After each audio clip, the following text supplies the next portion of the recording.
Hello, friends.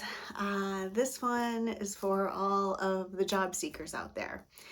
Um, I see you because I am one of you, sort of. It's complicated. More on that later.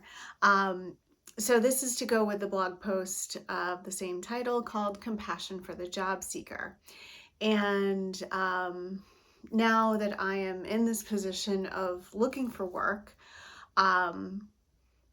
I was thinking about how can I be most helpful, be most supportive to others who are looking for work.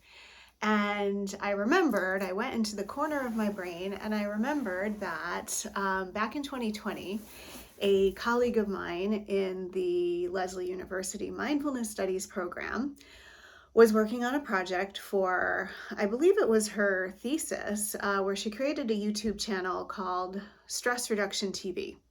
Her name is Stephanie D'Angelo, if you want to look her up. She does great work. But she was looking for people to help her with some video interviews on the topic of compassion for the job seeker. Because if you remember, many people had lost their jobs as a result of COVID lockdowns. And so I was happy to do it. I was working for LinkedIn at the time. And I went back and I watched that video interview now, and I actually had a lot of really good shit to say. But I realized watching that video now that it was one of the best performances of my life. I was severely burnt out at that point. And while I was grateful to have a job, I also, like, seeing myself on that video, I know I hadn't washed my hair in a very long time. And I was just, again, I performed, but I was just edgy. Despite that, the video actually had some really good tips. And when I talk about my burnout, like, yes, our employers generally are creating the conditions for this, and they are partly to blame. But I've also realized that it was important for me to take accountability for my own behaviors, my own lack of ability to set boundaries and take care of myself, which is still a battle every single day, but I'm working on it. So some tips for any job seekers out there, inspired by the video I recorded in 2020 and also my own reflections today, is number one, man, it's weird out there. Like right now, it's important to embrace uncertainty, because there is no other way. We don't have a choice about that. I applied for a role over the weekend, and I got a call from a virtual recruiter. Like a robot called me to interview me. I did not like it, and I probably wouldn't even take that job if offered to me, to be honest. Anyway, embrace the uncertainty. Number two is to resist the urge to become a machine. When you're unemployed or about to be unemployed, it's really scary. And it's easy to just sit at your computer all day long, applying for hundreds of jobs a day.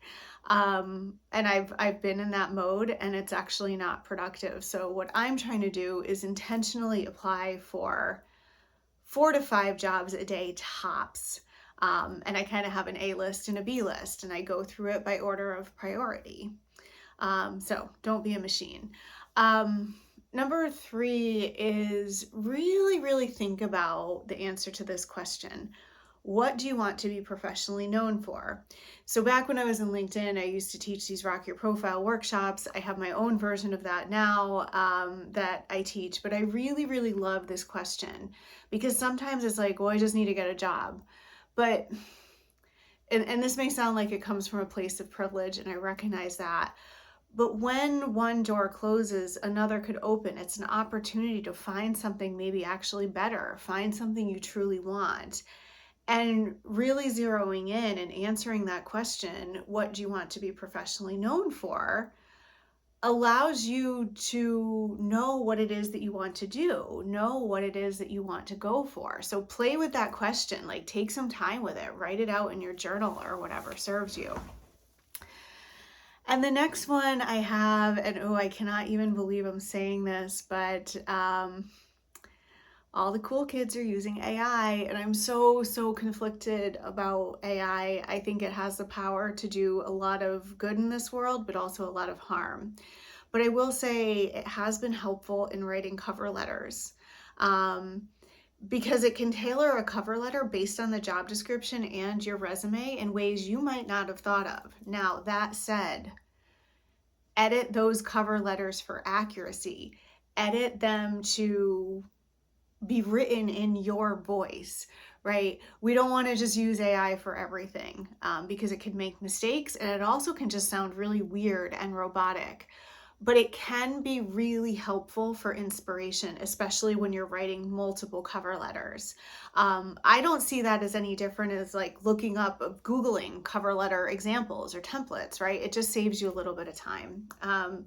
So there's more in the blog post. You can watch the video I recorded in 2020. And if you're a fan of my work, please look for more on my website, jenjortnercassidy.com. See you next time. Bye-bye.